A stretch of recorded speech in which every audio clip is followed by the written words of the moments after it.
Thank you. All right. So, so last time I kind of more constructively tried to introduce the notion of a measured foliation as some kind of generalization of a simple closed curve, so that a projective measured foliation is the thing a pseudo-Anosov fixes instead of fixing a simple closed curve.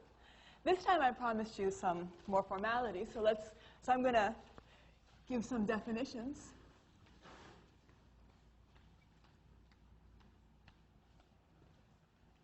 So this is just recalled, but I don't know if I wrote it up so neatly before. Measured foliation, there's some pieces of information there. The foliation F, of course we've been hearing about these. This decomposes S into leaves, and you're allowed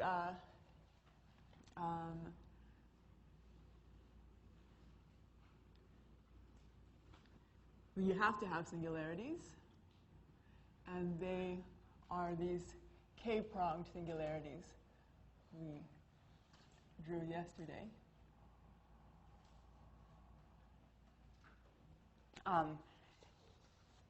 The measure mu is it assigns a length, a notion of length, to arcs transverse to the foliation.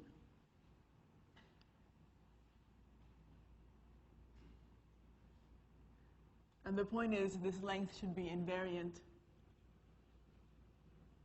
under pushing the arc along the leaves, leaf-preserving isotopy.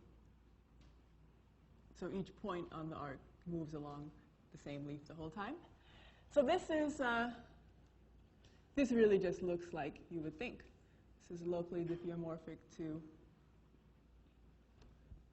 usual thing. All right.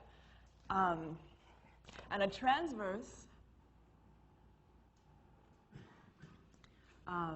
pair of measured foliations.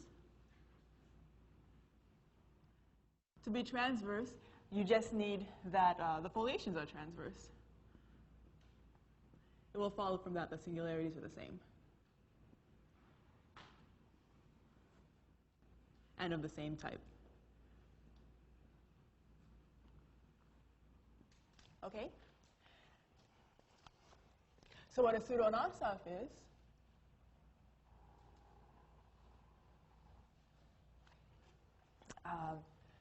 is F has a transverse pair of measured foliations, the unstable one and the stable one, and also an important invariant of the pseudo-Anosov, it's a dilatation lambda bigger than 1, such that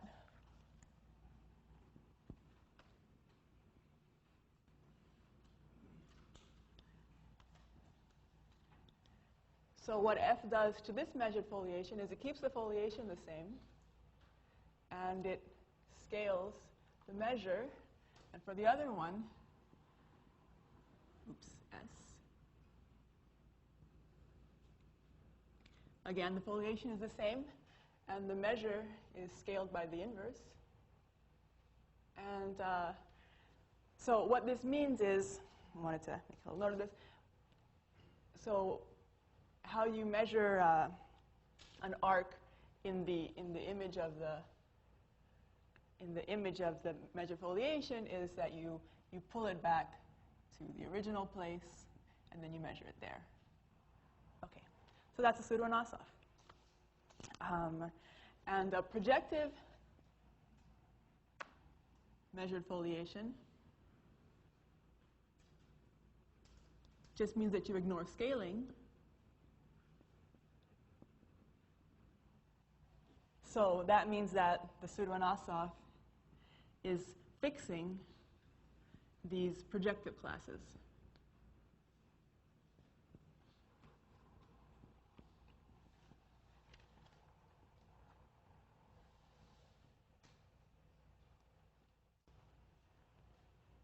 Okay. Now, I'll make a couple of notes on examples of measured foliations. All right. The short one to say is the kernel of a one form. Related to simple closed curves, you can get a measured foliation by taking a set of filling curves on the surface. Here's an example.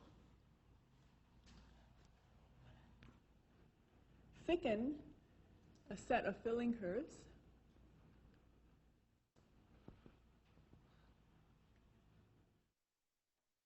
until you decompose your surface into cylinders. So you'll have cylinders that will crash into each other, so that when you identify them the right way, you'll get the surface back, and the crashing into each other will force some singularities to appear. And then you just assign widths to the cylinders. More generally, you can thicken a train track. Now, what I'm going to next introduce is a source of measured foliations from Riemann surfaces, which are quadratic differentials. So, okay, and then the stuff becomes stuff that I didn't mention yet yesterday. Any questions so far? All right, so I'll go around this. So now imagine that you have a Riemann surface structure on a surface S. So I guess when it has that structure, I'm going to call it X.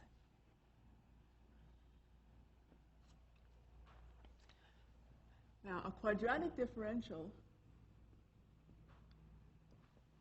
is going to tell you the relevant information that you need from a quadratic differential, and the point will be that from this, well, we'll use quadratic differentials, and in particular, get a measured foliation from them. So, a quadratic differential Q on X, what it is in local coordinates, it's expressed by some phi z dz squared, where phi is holomorphic with finitely many zeros. And it behaves well with respect to change of coordinates. So, I mean, you could write this in local charts. What it gives you is, from the holomorphic tangent bundle on X, you get a map to C.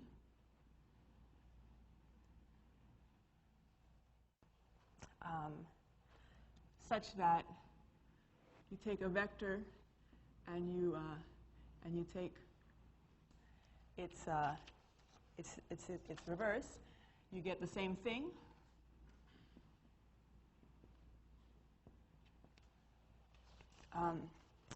Okay, so we'll use this now to get the pair of measured foliations. So you can take along the smooth paths where this evaluates, let's see, positively, those will create what we'll call the horizontal. It will create a foliation, it'll be the horizontal foliation. Along the paths where you evaluate negative, you'll get a vertical foliation.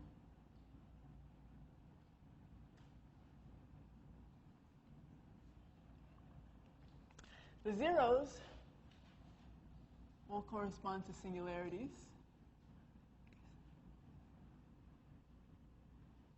And they'll be transverse to each other. Actually, this is, the way to see this is in, there are, for a quadratic differential, natural coordinates. So this function is written depending on the chart you use for your atlas, for your Riemann surface. But if you pick nice, there exist charts you can pick for which this is written very simply. It is z to the k dz. Oh, I don't know why I have a dz squared there. And a dz there. I don't remember what it is now. Which one makes sense? Yeah, there should be a square there. Okay. Now, with respect to these natural coordinates, what works out very nicely is if you write z equals x plus iy, then following these paths, the horizontal foliation on the chart will correspond exactly to the x direction, and the vertical foliation will correspond exactly to the y direction. And so you'll get also measures dy and dx. So that's, this is away from zeros. So this is where the chart looks like just dz squared, just a 1 there. On the other hand, at the other places where there are zeros, you will get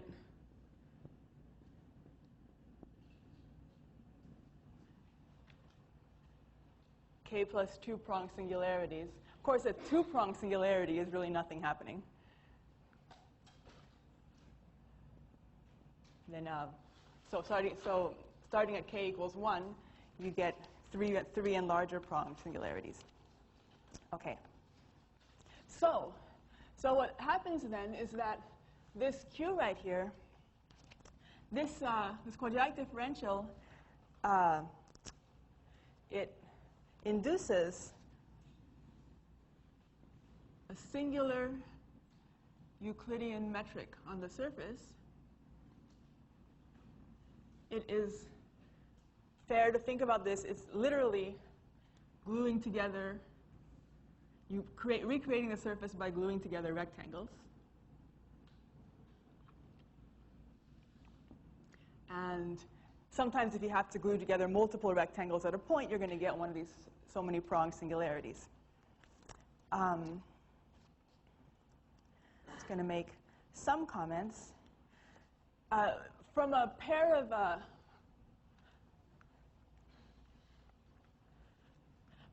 of transverse measured foliations, you can also get a singular Euclidean metric by, but I'm not going to, I kind of give a vague idea of how. I'm not going to go into the details of it, but it's the method of trying to identify rectangles moving along one foliation by constructing a Markov partition. From a quadratic differential, the singular Euclidean metric is really encoded right there in the natural coordinates. There's actually also a deep theorem of Hubbard-Maser that, in some sense, any measured foliation does come from, you can show that it comes from a quadratic differential with some kind of, but I'm not giving the details of the correct way to say that statement. It's fair to think for us that quadratic differentials are a source of measured foliations. Okay. So now,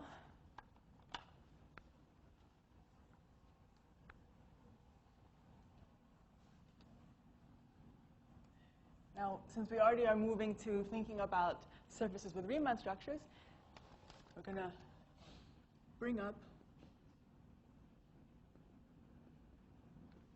some basics of Teichmuller theory.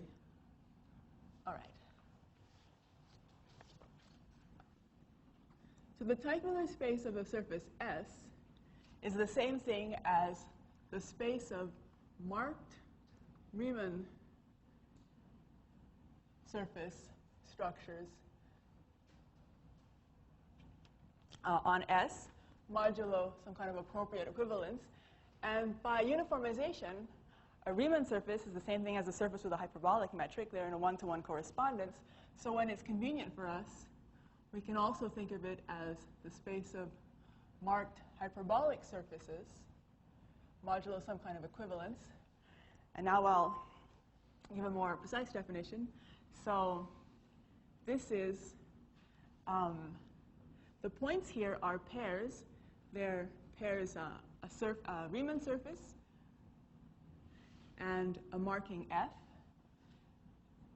So F is in the marking in the sense that it takes the topological surface S and it uses that and it labels the surface with structure X with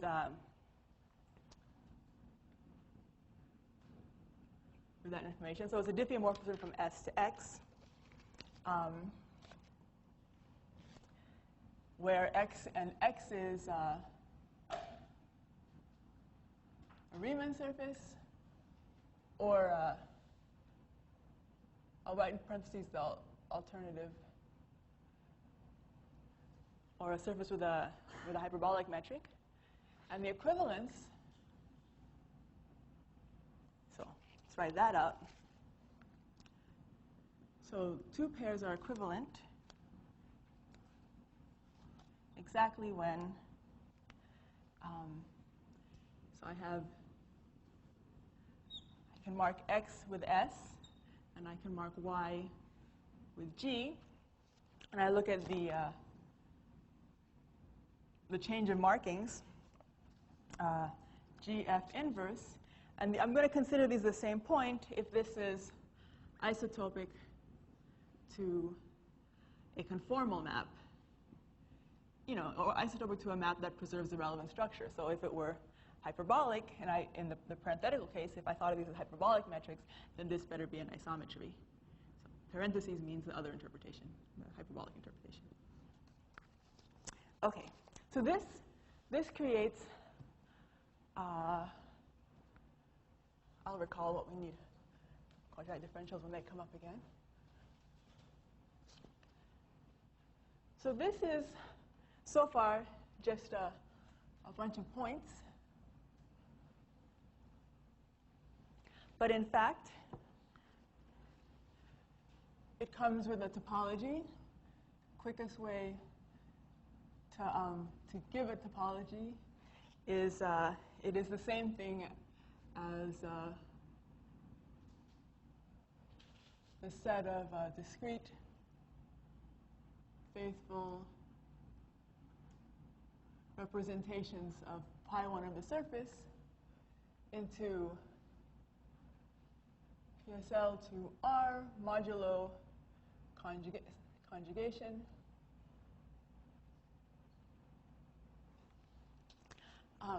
So you can just take for a fact that it has a topology, and in fact, it is homeomorphic to R6G minus 6. I guess, well, I don't want to worry about the punctured case, so leave it like that. And it's immediate from the definition that you have an action on the mapping class of the mapping class group on Teichmuller space by changing this marking F. So if I have the point XF, I guess since I used F for my markings, you can try to remember to use phis for my mapping classes. So this is going to go to, I've shifted the marking over I've remarked it. So here was the original point, and then I remarked it. Okay, and The quotient is actually a familiar object. So quotient is just forget the marking. So that's moduli space, the space of, just get rid of the word mark there, space of Riemann surfaces, up to the appropriate, yeah? Oh, from the equivalence to, oh. So it's also the same as this set right here. And the space of representations into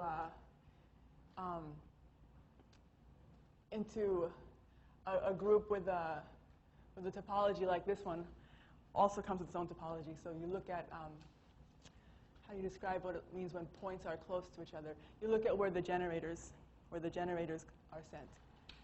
And this is a general thing. If you have a representation of a group into something like PSL2R. That's a bigger space that comes with its own topology of possible representations of a surface.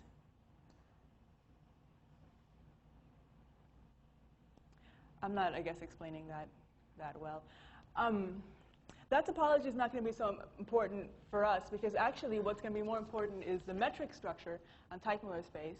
And in a minute I'll define the metric, and then it's a proof that the metric will define something with the same topology. So we're going to make it a metric space soon. And that's going to be the relevant structure for us.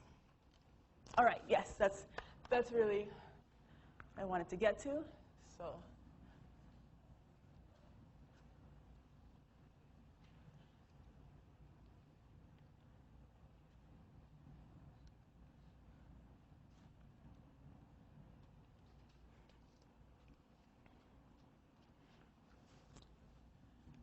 So towards the Teichmüller metric.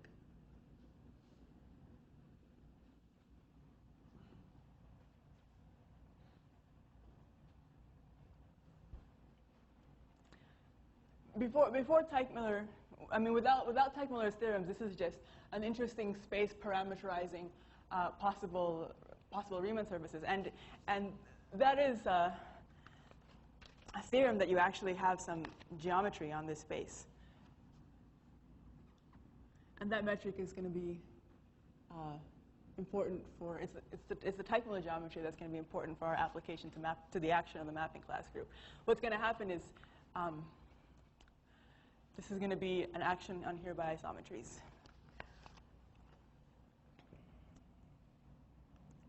All right. So between 2 points, 2 possible Riemann surfaces, I might forget to write the marking sometimes, but the marking is important because that's how you can compare everything. You can put the structure on the same topological surface S. So between these 2 points, so let's consider the difference of markings.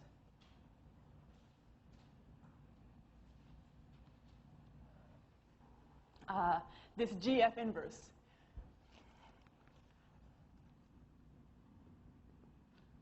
From X to Y. And remember, this is only meaningful up to isotopy. We're going to use this to define a distance on Teichmüller space by some sort of min-max of distortion measure. All right. Maybe I'll make I'll note that. So the metric is going to come from the best worst distortion of maps in this isotopy class. I'll tell you what that means. Okay. So that's going to, for that we introduce the notion of, these homeomorphisms that preserve, that preserve the Riemann structure, they're conformal maps, and we're going to introduce a more general notion, which is a quasi-conformal map. This is something you can define just for smooth surfaces, or actually it's a general concept that comes up in lots of places.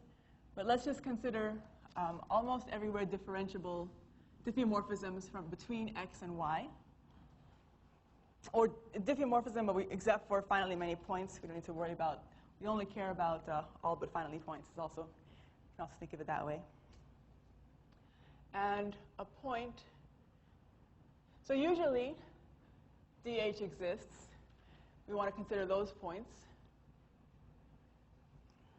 The derivative map is going to go from the tangent space to tangent space. I guess that's H and P. And if I take a unit circle here, this is going to go to somewhere, some sort of ellipse here. And I'm going to use that distortion to define the distortion of that point to be, so this length here, this is the major axis, and then you have the minor axis. And I'll just take their ratio.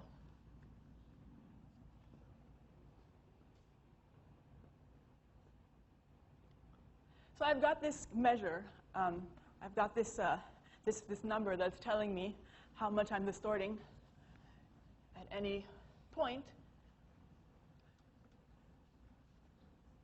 how far off I am from conformal, because conformal is going to take circles.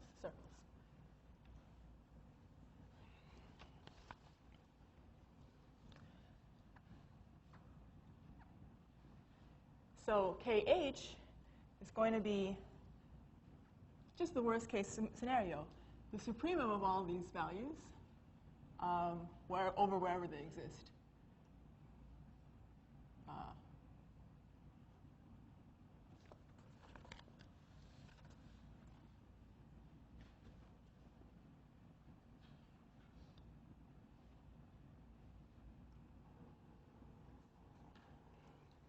Okay.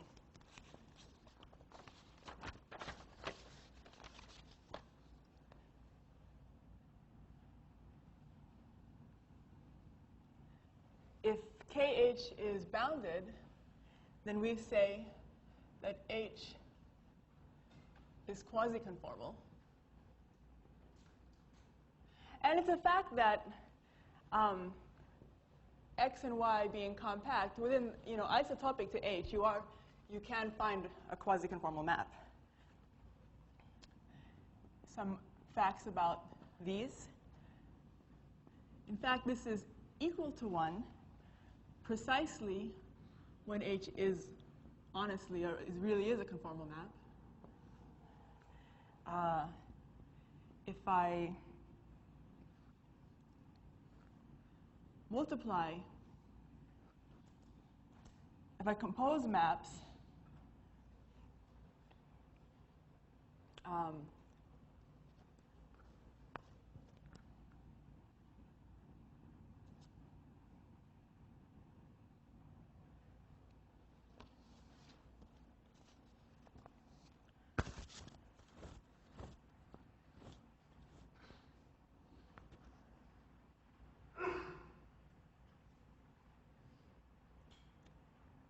I compose maps to quasi-conformal constant. The way I'm writing it here looks like it gets better.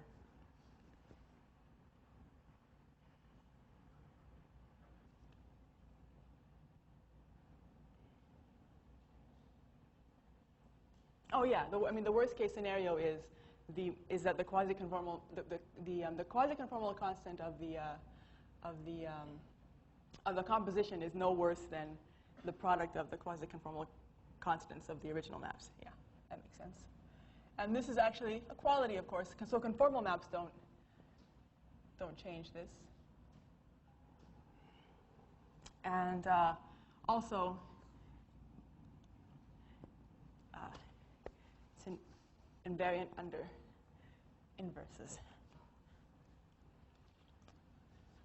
So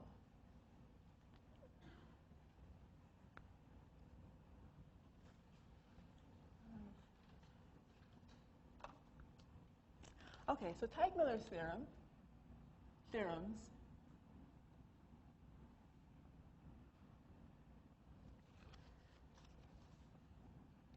I'm going to state them in terms of what they imply. They imply that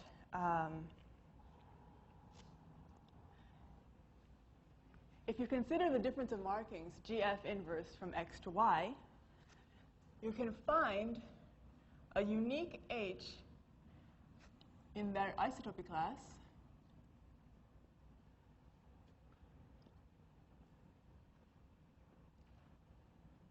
that minimizes this quasi-conformal constant over the isotopy class. You can use that H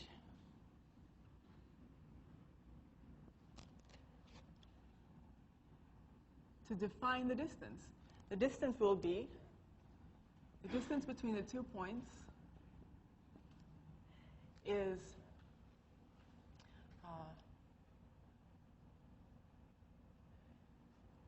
take 1/2 times the log of this quasi-conformal constant. And by these properties, this is really going to be a distance function.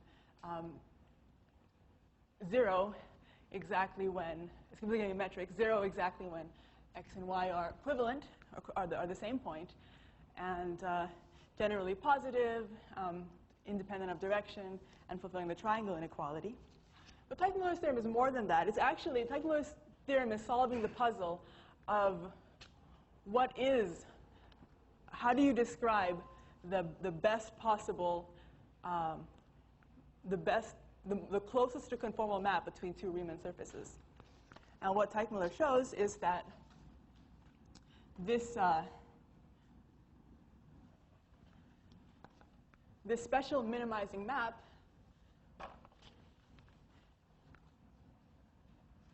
this unique map, which is called the Teichmüller map,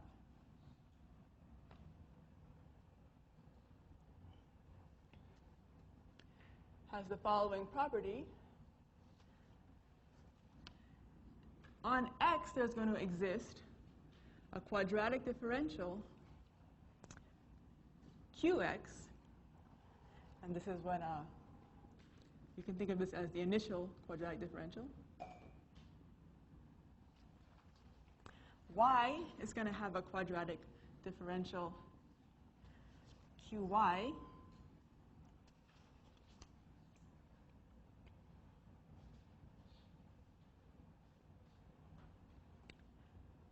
And is it bad to write here for that end? I don't know. OK, so I'll move over.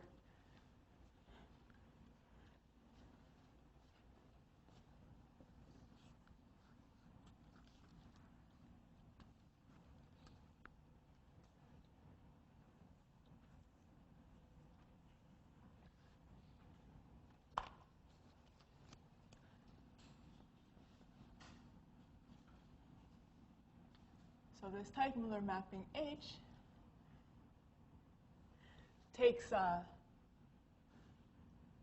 zeros of the X quadratic differential to the zeros of the Y quadratic differential. So that with respect to natural coordinates, remember that this quadratic differential looked particularly nice when you change your coordinate chart so that the phi of z, I use phi for two things, was either 1 or was z to the k for some k at least 0.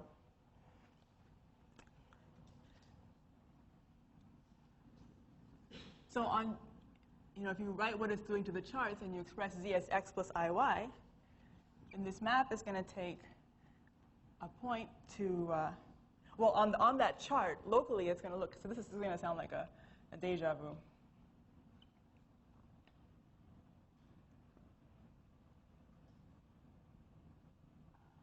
So that's what it looks like locally. This is precisely, it's as if it's in the x direction, you're stretching, and in the y direction, you're shrinking. I mean, in the imaginary direction, you're shrinking. And it's by the square root of kh. So that's pretty suggestive. All right. So what are the consequences of Teichmüller's theorem?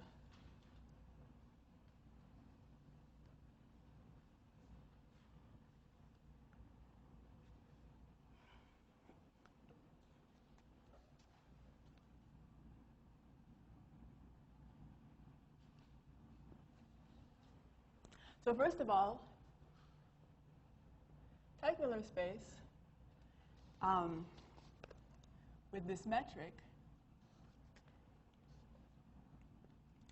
is a complete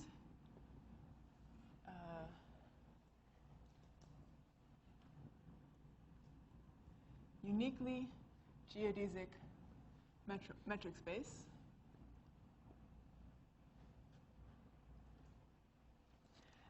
The way that Teichmüller actually proves this theorem is in the proof he identifies Teichmüller space with the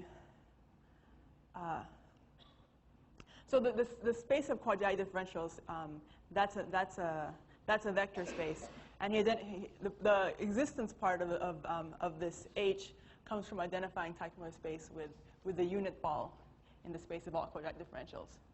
I don't know how much it helps to say that, but you can think of the quadratic differentials as specifying the directions in Teichmüller space where you can go out in a straight line with respect to the metric. So quadratic differentials on X, X thought of as a point in Teichmüller space,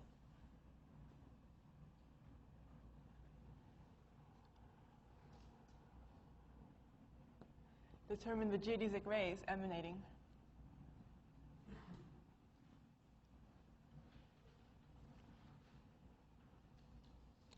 from X. And it's also immediate that the mapping class group action on Teichmüller space is going to be by isometries with respect to this metric.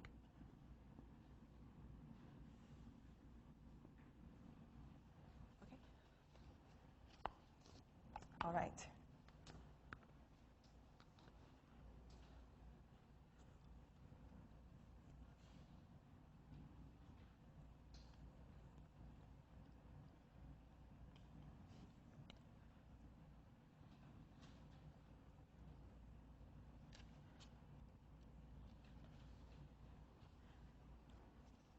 So now let's go back and let's prove the Nilsen-Tёrstona classification theorem.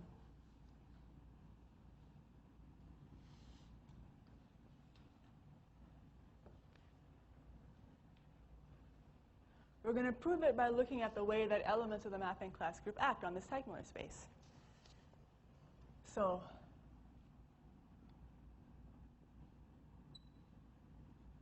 for an element of the mapping class group, we're going to define its translation length. What we're going to do is we'll look at the distance in which it translates points. So I'm just writing x, but there's a marking associated with that. And this is like an asymptotic translation length. We'll take the infimum. Oh no, sorry, that's not the right thing to say. This is the shortest translation length. So this is the infimum over all points in the Teichmüller space. And Berz's idea was to look at those possibilities and consider what happens. The relevant cases are,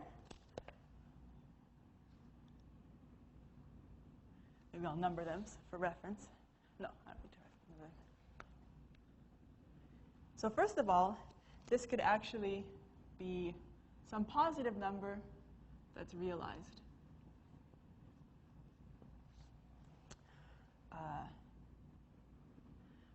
It could also be realized but be 0. And the other possibility is it's not realized. And let's just think about what happens if it's realized.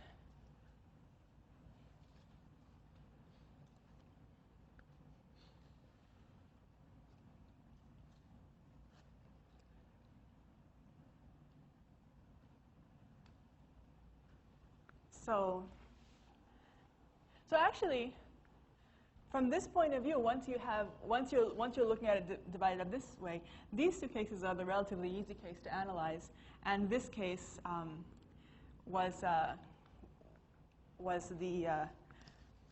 the contribution is to figure out that if you're not pseudo-Anosov, then you can find. So this case is going to correspond to pseudo-Anosovs. This will be the finite orders. And if you're not realized, then you want to show that there actually is a reducing system of curves. So we'll get to that in a minute. So let's think about what happens when you have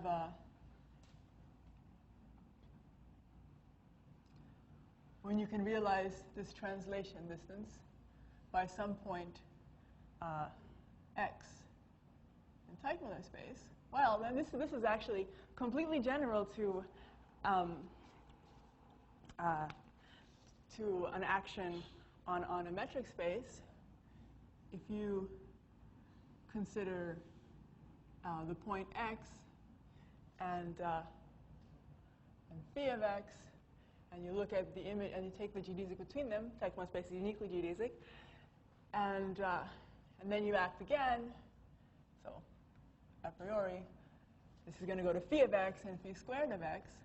But by the fact that it minimizes, these 2 points right here, the distance between these 2 points is also that minimal distance.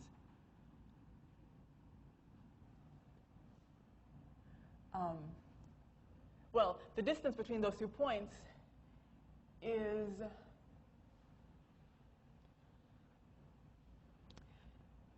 at most the translation distance. So this is the translation distance. It's at most the translation distance because it's half one way and half the other way. But on the other hand, its translation distance is the best that it can get, right? So in fact, that means that this distance is realized by these 2 paths there. So this is the real picture. The real picture is that if you iterate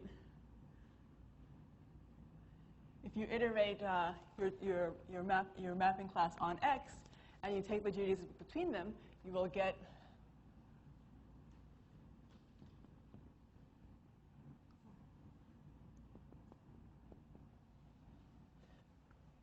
a geodesic line, or geodesic, sorry. And this will be an invariant axis for your mapping class.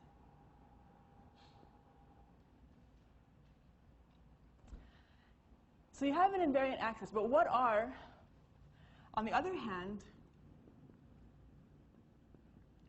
I'm calling them geodesics. Geodesics in Teichmüller space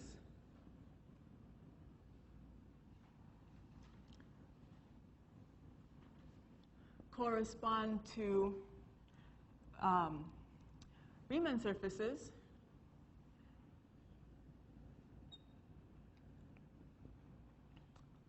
So let's say that these are the integer points along there that differ by one of these Teichmüller mappings.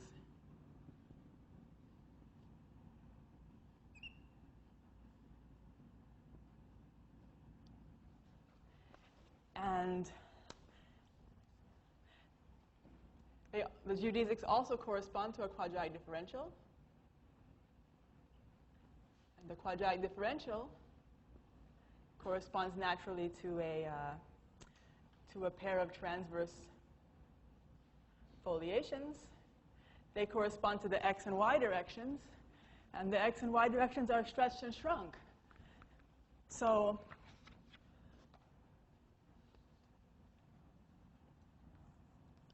without going into the details,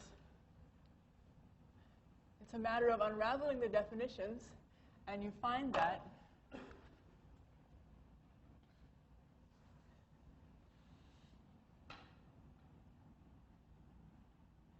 phi is isotopic to a pseudo-Anosov. Well, see, so I've been using that. In the isotopic class of phi, you have pseudo-Anosov homeomorphism. So for me, that means that phi is pseudo-Anosov.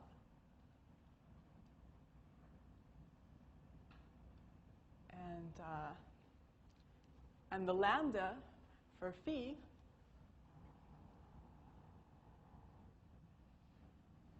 is going to correspond, it's going to turn out that it corresponds to the kh.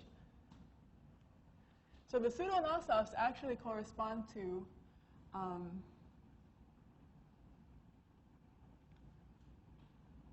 so the end of the proof for that case is just that you get that phi is pseudo-Anosov. And I want to then note that these correspond to closed geodesics in moduli space.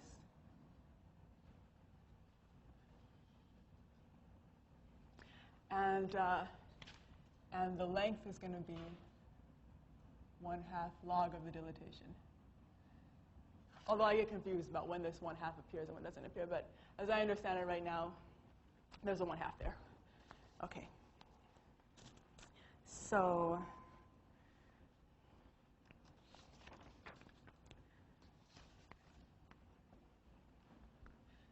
just from general acting on a space, realizing your translation distance is precisely the same thing as being pseudo-Anosov.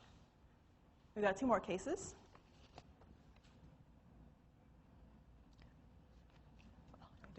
Number my cases.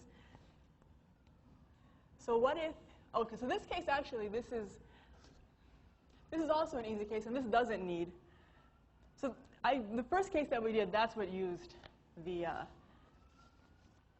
quadratic differential information. This is actually, the case where you actually fix a point in Teichmuller space is classical. If you fix a point in Teichmuller space, then it's easy to see that you're going to be finite order. So here's the fixed point. All right. That will imply that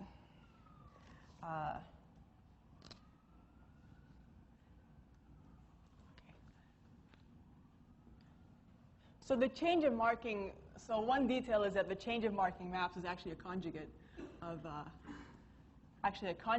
the mapping class, but that's not so important. This change of marking should be, by the definition of the point being the distance being 0, this should be isotopic to an isometry. So here we've conveniently switched to a perspective so that now x is a hyperbolic surface. And actually, yeah. Okay, so now you're in the subgroup isometry of x, and the point is that that's going to be finite. That's just a classical thing. This is compact in the case that x is just for any Riemannian metric, so any compact Riemannian metric space, and then it's a compact group, and it's also going to be discrete, and that is because the isometries are hyperbolic isometries. So this is a classical fact. If you're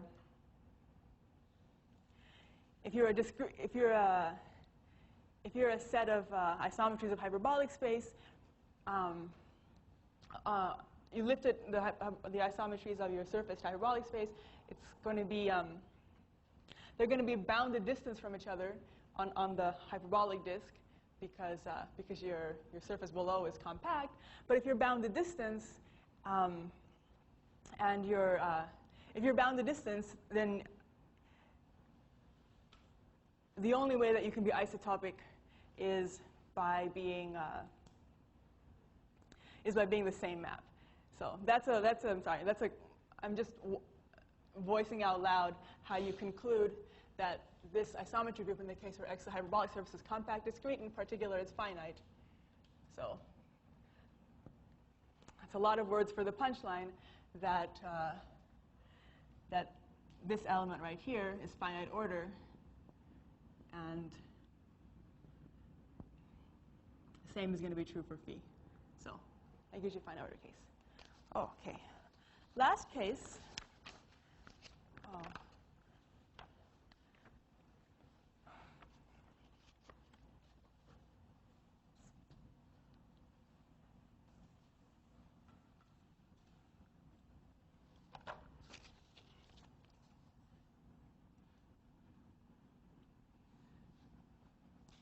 So in this case, the translation distance is not realized.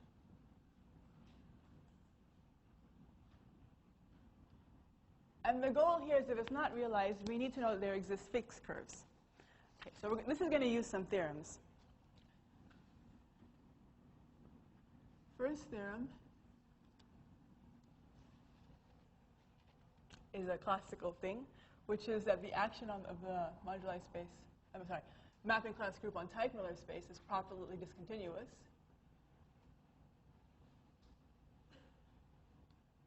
Which is why moduli space is a nice, well, it also happens to have finite stabilizers. That's actually directly from this idea, so that's why moduli space has this orbifold structure. But anyway, just the fact that you have this properly continuous action, from that it follows that if no point realizes your translation distance, it must be true that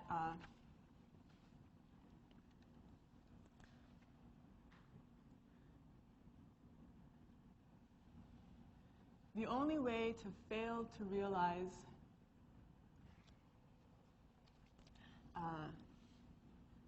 the infimum T phi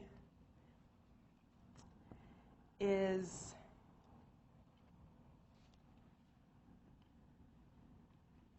if the orbit of a point leaves every compact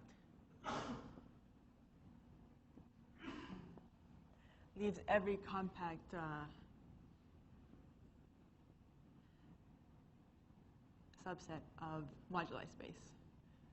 But just think of it as Teichmüller space, modulo the mapping class group. Okay.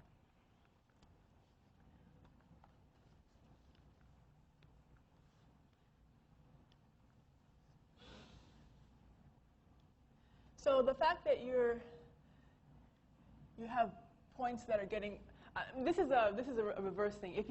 If your orbit stayed in a compact subset of the quotient, then you could using conjugation, you could move things back into the same part of Teichmüller space, and then you would prove by contradiction, since you're going to converge to something in a compact set, you're going to actually show that you do realize the infimum. So if you don't realize the infimum, you have to leave any compact set. That's relevant because of another important theorem, Mumford's compactness theorem, which I'm just going to state it in terms of its effect here. The only way for a set of points, for a sequence of points to leave every compact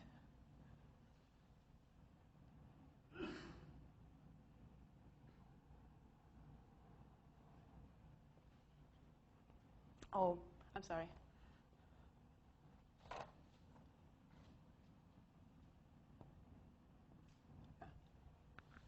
The only way for a set of points to leave every compact set in moduli space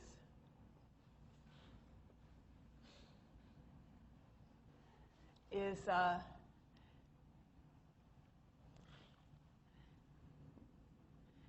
for if you look at the underlying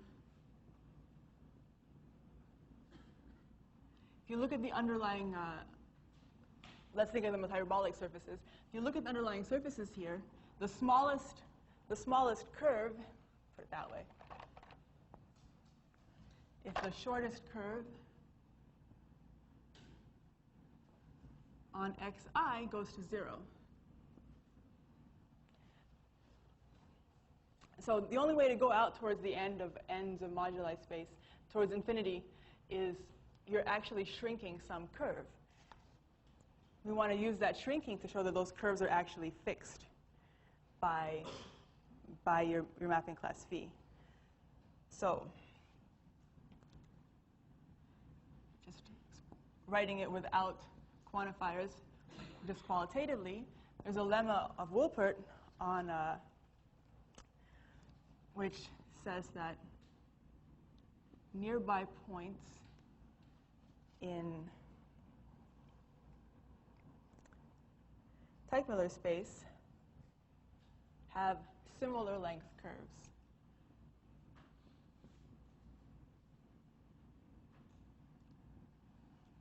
So if you say that points in Teichmüller space have to be close enough, then the distance between those curves, and the distance between, okay, I guess I do have to say it a little precisely.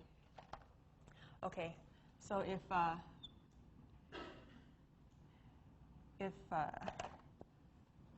me write it up here, so I'm not.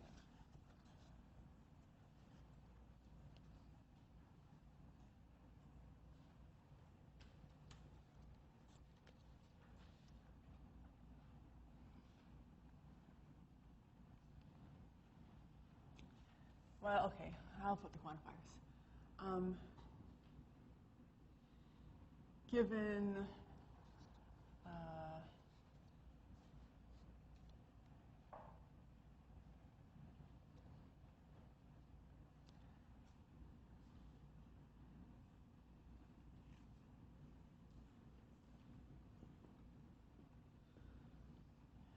given A, there exists B, so that if the points here are less than A, then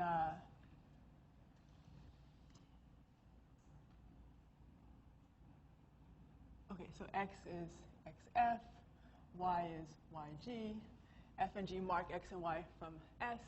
So, oh no, maybe I'll put it this way.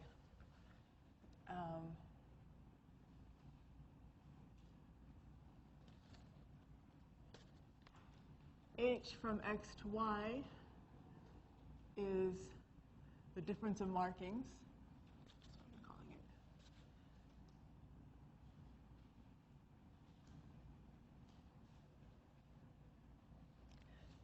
it. Then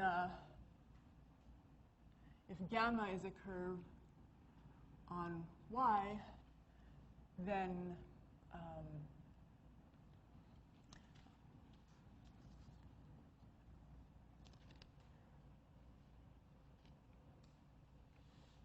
oh, I'm sorry. I'm convoluting this more. I just wanted to give the qualitative reasoning behind it instead of putting the quantifiers. Let me just write that out.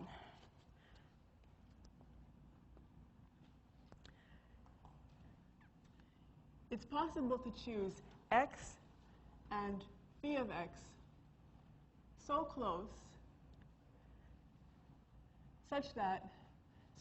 that if you consider some curve C naught, which is shortest on X, and then you consider the curves C naught, phi inverse of C naught, phi minus m of inverse of C naught, and you can, because you have the sequence where X and phi of X are very close, you can arrange it so that by Wolpert's lemma, all of these curves right here have to be short.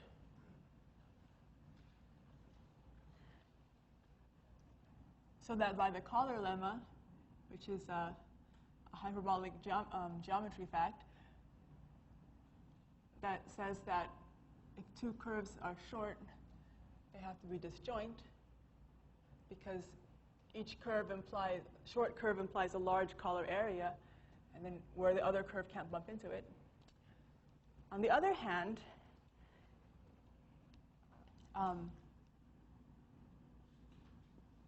there are only finitely many short curves.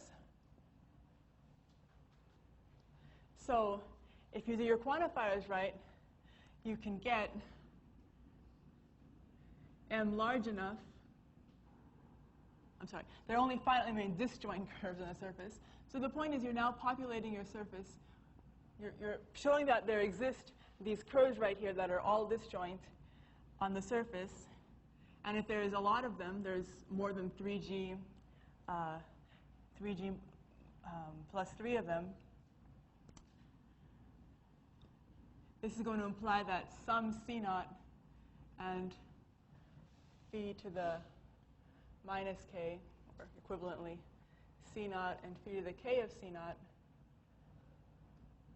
these are going to have the same, be the same curve.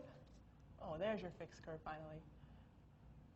Or rather, the fixed curve set then is just you go c naught, you just iterate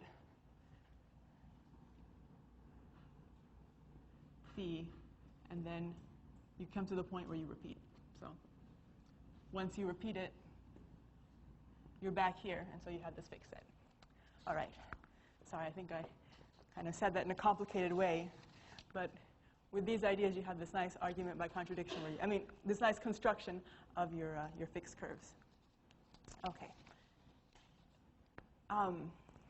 So that's the proof of the classification that way. There's a piece of information that's not shown here, but it's I want to write out a note somewhere.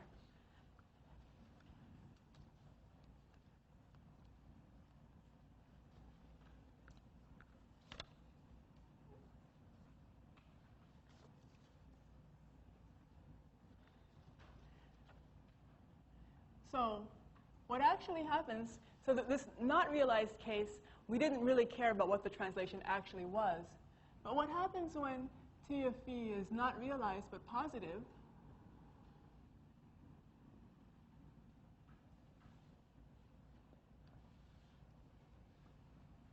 what happens is that up to maybe taking a power, phi is going to be pseudo-Anosov on a subsurface.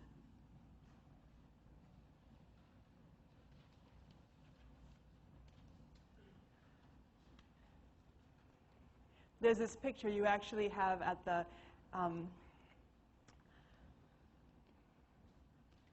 okay, maybe maybe I won't go into that much, but intuitively you think that there should be a difference between there being a translation length or not, and this is what it is. If it's not realized but it's actually 0,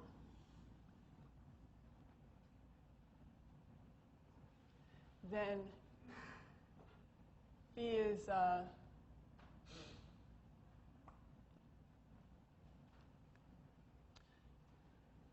some amount of Dane twisting. I guess I didn't give this point of view, but there's another metric on Teichmüller space where you can actually go out to infinity, and you go to infinity by pinching a curve, making it short, sort of hinted at by the fact that that's how you leave every compact set. And out of the boundary, you're going to actually have the Teichmüller space of the subsurface, of the surface with the pinched curves, and so it's going to be a bunch of subsurfaces, and you're actually making distance in there, and that's why you have a positive translation length if you're pseudo-Anosov. If you're not doing that, then you're just fixing some point that's some nodal surface. So yeah.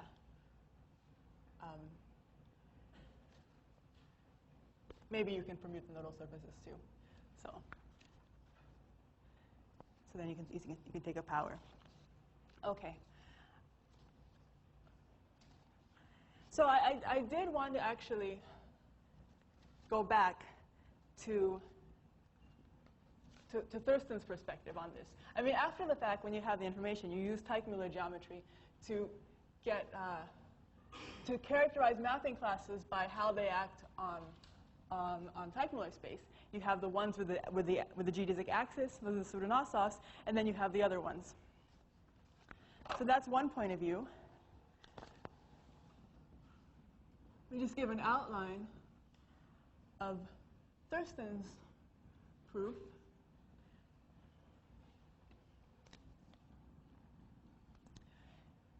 because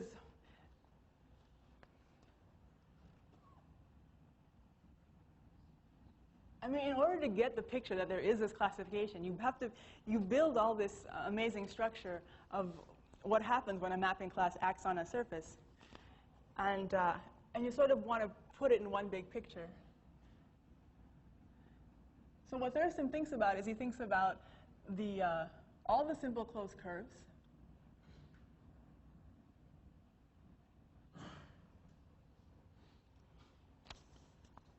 Actually, before I go into that, so are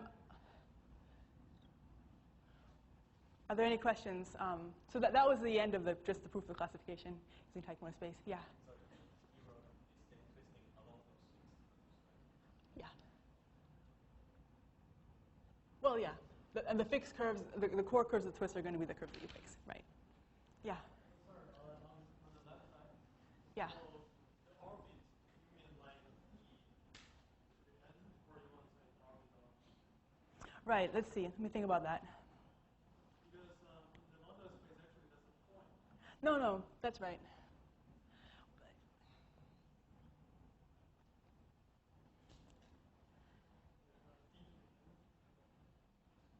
Yeah, it's weird to think about because the orbit is a point on moduli space. So what do I want to say?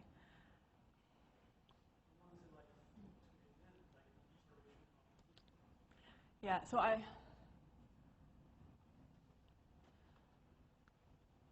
oh yeah, no, I'm sorry. I'm sorry, I did write this in a weird way. Okay, so I want to say that the orbit leaves every compact subset of Teichmüller space. Right. And the only way for xi to leave every compact set in Teichmüller space is for the shortest curve to go to 0.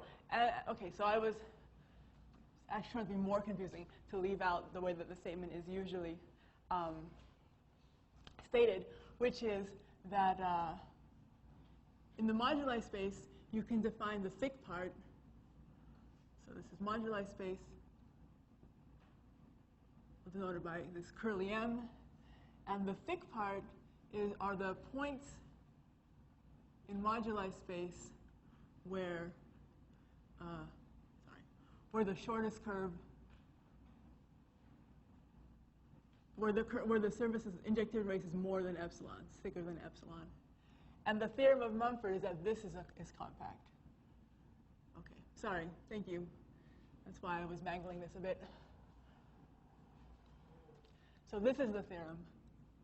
So therefore, the only way to actually leave every compact set in Teichmüller space is for the shortest curves to go to 0.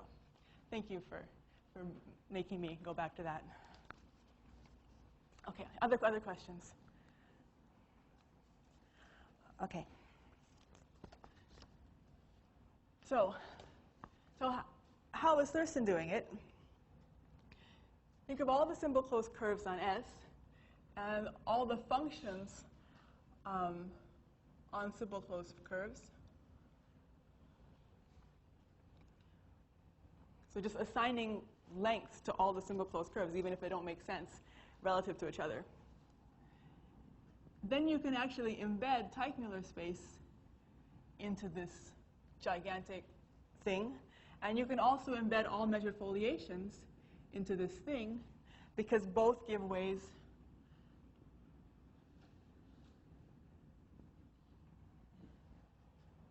to measure lengths of curves.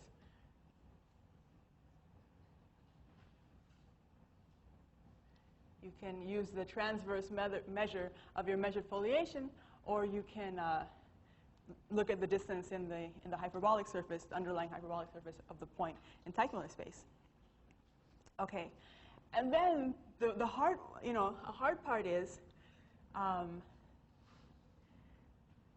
somehow in this embedding, Thurston is able to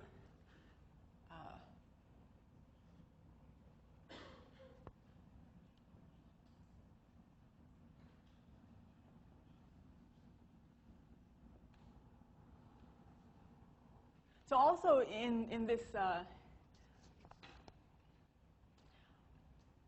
then you consider the cone, and well, actually, yeah, okay. So who cares about the functions where the lengths are 0 or negative? So you can just make it go to positive, and then you look at the cone. So you're projectivizing your measured foliations, and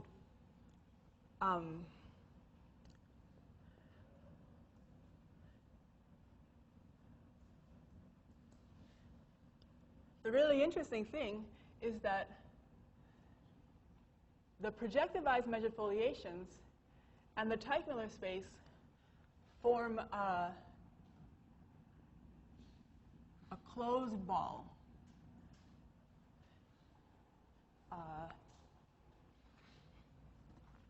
The projective measured foliations are going to correspond to the boundary of the ball.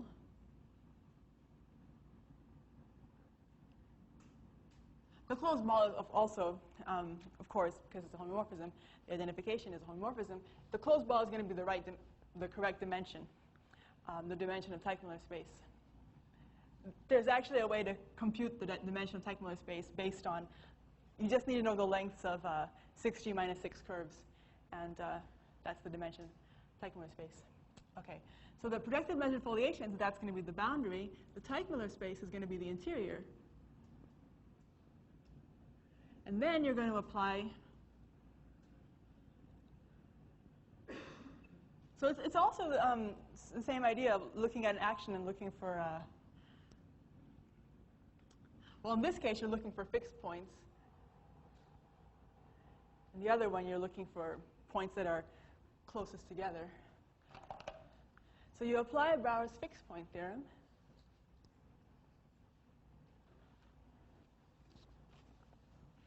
And you analyze the fixed point.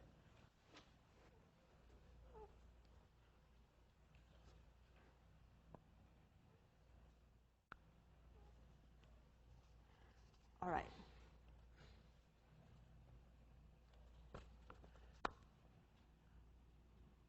Okay, so the fixed point theorem, of course, you have an action on a ball. So, I mean, you look at the action of your mapping class phi acting on the ball will have a fixed point. Okay. If the fixed point is in the interior, this is exactly the same case as before. You have a fixed point in Teichmüller space, and that quickly implies that you have a finite order mapping class. Otherwise, you have a fixed point in the boundary, projective measured foliations. It might be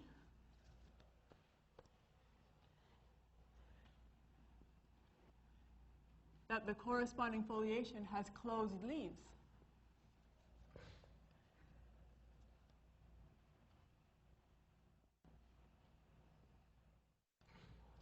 That means that at least some part of the foliation comes from the process I was describing earlier of taking the closed curves and thickening them up. So since it's a fixed point, what the mapping class must be doing is it's permuting the parts of the foliation that correspond to the closed leaves. In particular,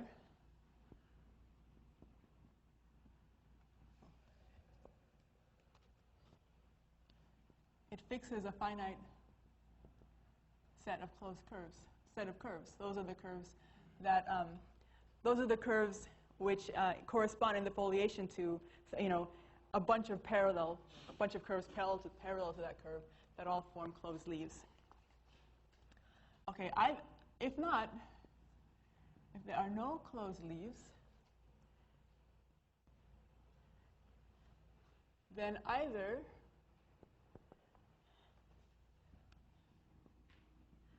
f acts trivially on the measure,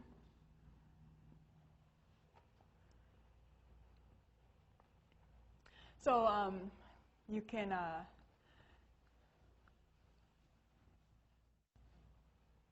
So remember from the measure, you could follow out the foliation in one direction, trying to make wide enough parallel lines, and you get rectangles. And the most that's happening is that it's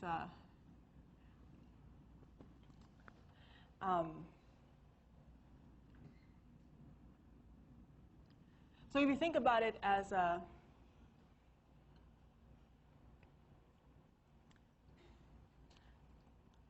okay, I should divide up the cases first. Either f acts trivially on the measure, or f scales the measure. So it's fixing a projective measure a projective class, a projective measured foliation. But what does it actually do if I then look within the projective class? And either I'm actually okay, maybe the way to say it is that this measure is going to, this point is going to be f mu, and I don't know, never mind.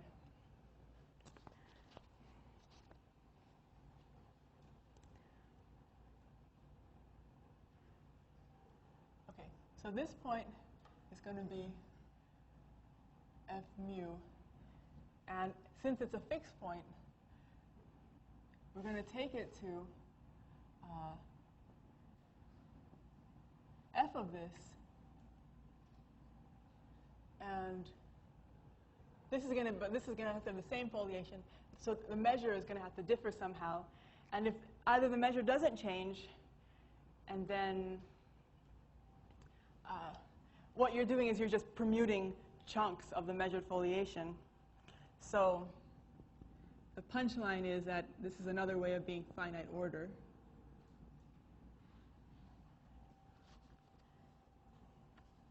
Or it scales the measure, and then you know that now f has a certain foliation and it's scaling measure. So you found one fixed point. So you found half of the thing. You found one foliation where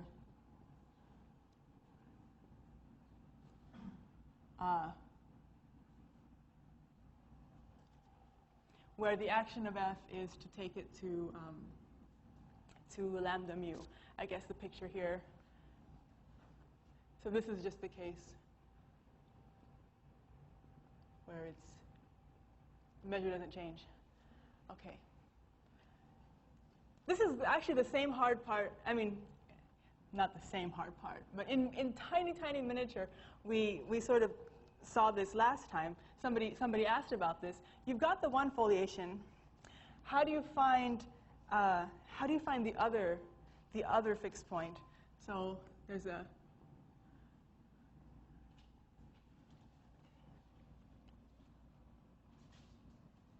So you want to use this Markov position. You have to justify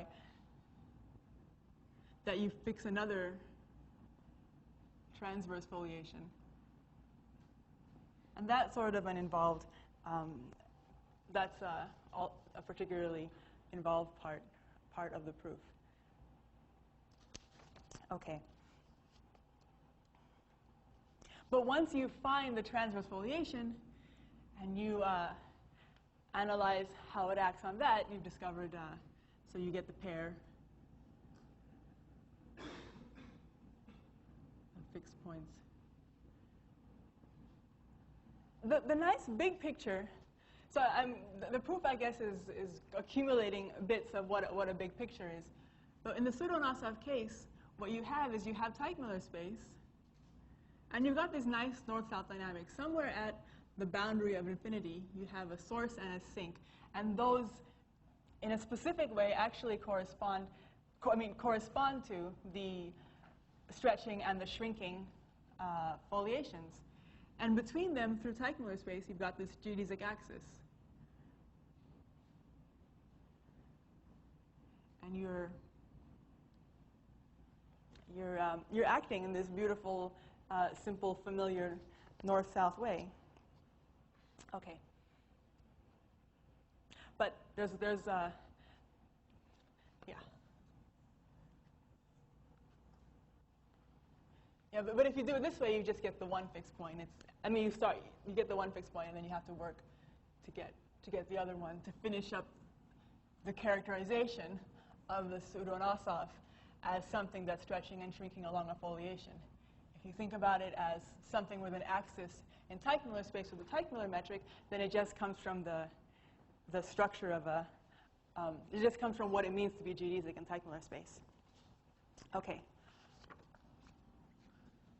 Okay, so that's it. I'm sorry. I wanted to make a few comments on other points of view and some references. And maybe I'll ask if I'm not giving. This is just pointing out what goes into Thurston's proof. I can't tell you nearly all the details of the proof. Let me just end with some references and some other points of view. Okay.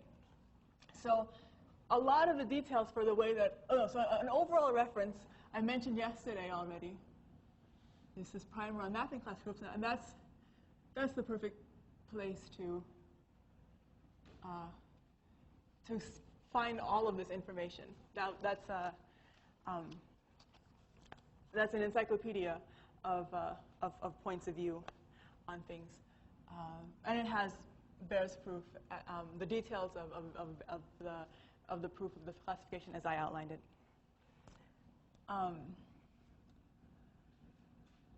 Thurston's proof, there's so many details for understanding this projective measured foliations and this compactification of Teichmüller space into this closed ball. And the famous reference for that is this Travaux du Thurston, which is in French, but if you Google, people are working on translations of that. So if you're not speaking French, you can find that too. I don't know. I might be spelling the title wrong.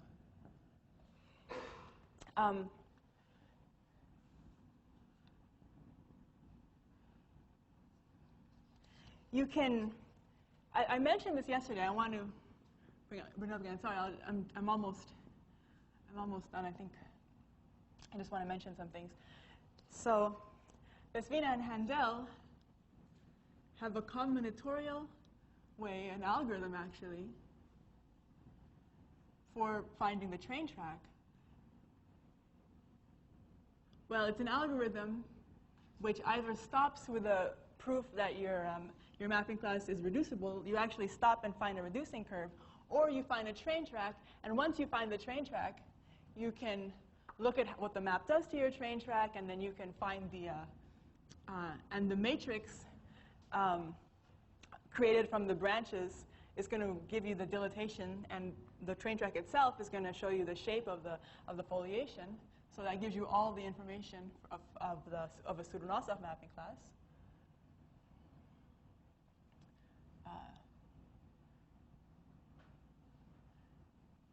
So this algorithm also provides another proof of the classification. And the really cool thing about this is that this point of view,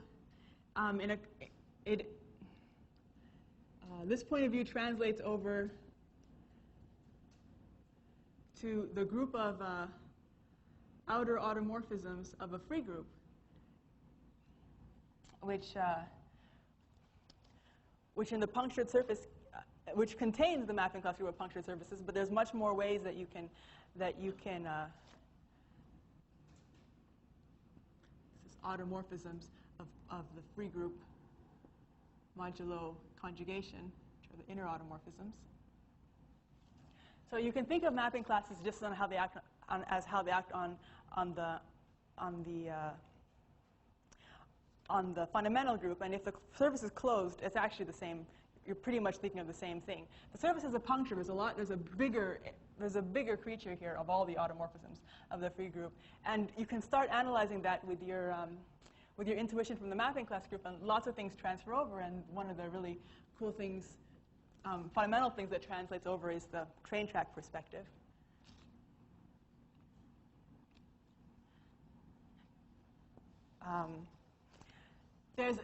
instead of talking about these foliations, you can talk about laminations. And that point of view is in a book by Cass and Bleiler.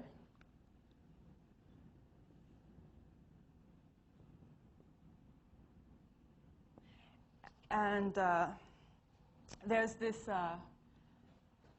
this is just references, so I'll just write it here.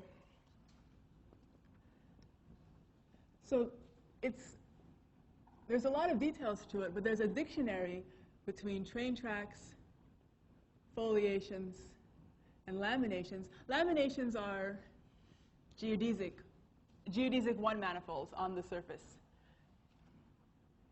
So you fix a hyperbolic structure on the surface, and you look at geodesic one-manifolds there. And that's another way of generalizing simple closed curves, so that simple closed curves play the role of rational numbers, and the laminations, the measured laminations generalize that. So there's a dictionary of these things, and I think Penner Hare,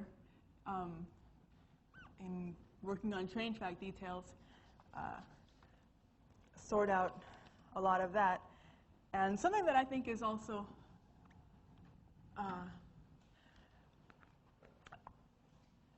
neat is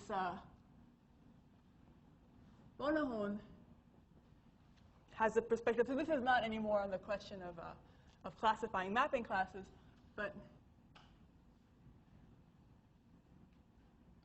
you want to understand this this closed ball, this compactification, well, they call it the Thurston compactification of Teichmüller space, this way of putting a boundary on that ball. And he has a nice analytic framework for understanding that using what he calls currents. So that's yet another point of view. Okay, thanks for, yeah, maybe I should stop now and get questions. Thank you.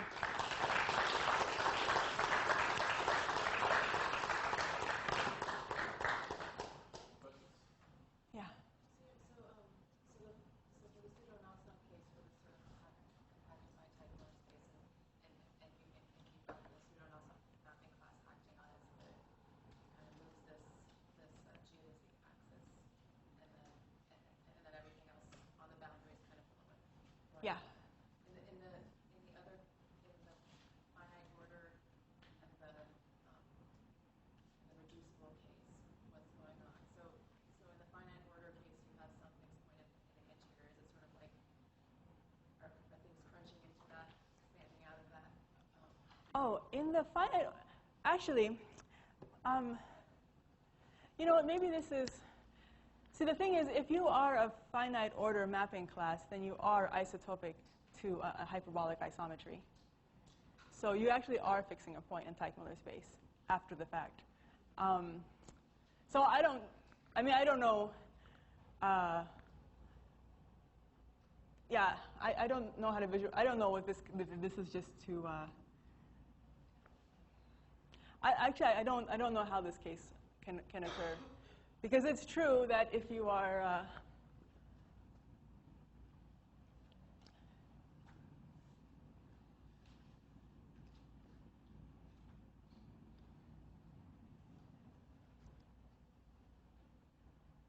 If V is finite order, then it can be realized on the nose by an isometry. That's Nilsen's, that's like the beginning of Nilsen realization. And if you're finite order, then you're also fixing a point in Teichmüller space. So I guess logically, you know, the Brouwer's fixed point theorem guarantees you a fixed point, and you have to make an argument for what happens if you don't know that that fixed point is in the interior. So, you know, if it were in the boundary, and then you'd have to find a reason to show that it fits in the classification too. If you are finite order, you're fixing tons.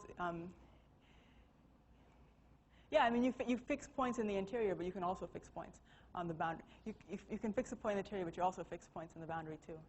So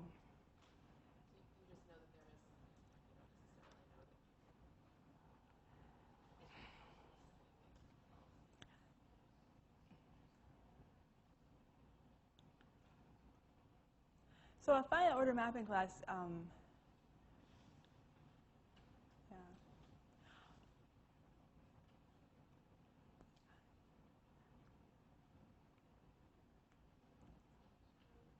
Wait, maybe there's something really simple here, and I'm just forgetting it. So if you're finite order, then you actually are realized by an isometry as a mapping class.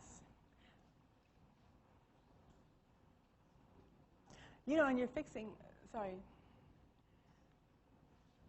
I mean, you know, the kind of the vague argument that you have, Tycho space is not hyperbolic, but the idea is that you roughly want to take an orbit of any point, and you want to find like some barycenter, you know, or something that's fixed. So. Sorry, I think if you have if it is finite order, Yeah. like periodic, basically you don't have any fixed point at boundary. Because, for example, if you have something at the boundary, then the intersection point of C of any curve goes to infinity, like e to the n of C intersects C, or intersects fixed curve. Then the intersection point is going to infinity. Yeah. No, you're right. But if you have periodic, then you just have finite dynamics. So you have it's bounded like the intersection point. Yeah, I'm making this more complicated than it actually is, I think, the way that I tried to divide this up. So, I'm sorry, I created some unnecessary confusion there.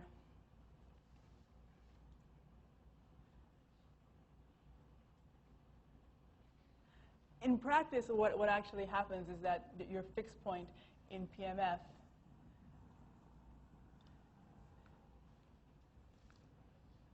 somehow you have to exclude this case, but it doesn't happen.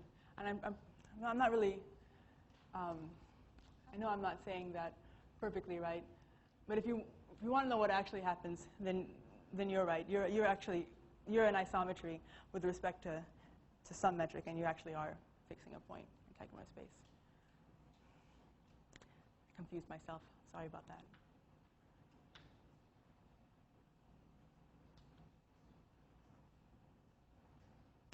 Yeah, sorry.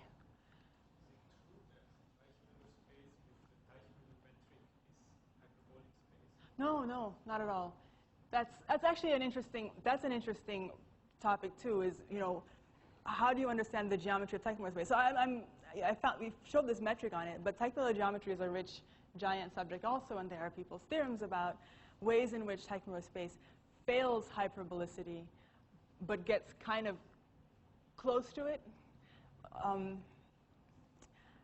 There's lots of interesting results about the pathological behavior that are not like a hyperbolic space, like geodesics that stay parallel to each other, stay bounded distance for each other as they go out to infinity, which shouldn't happen in a hyperbolic space. So yeah, the geometry of Takemura space is a rich and complicated thing, and I don't mean to act like it's simple. It's the action of a pseudo-Anosov with its geodesic axis that boils down to something nice and neat. Takemura space. Okay, yeah, maybe I'll leave it at that. You can ask me about other perspectives. It's very much not a hyperbolic space.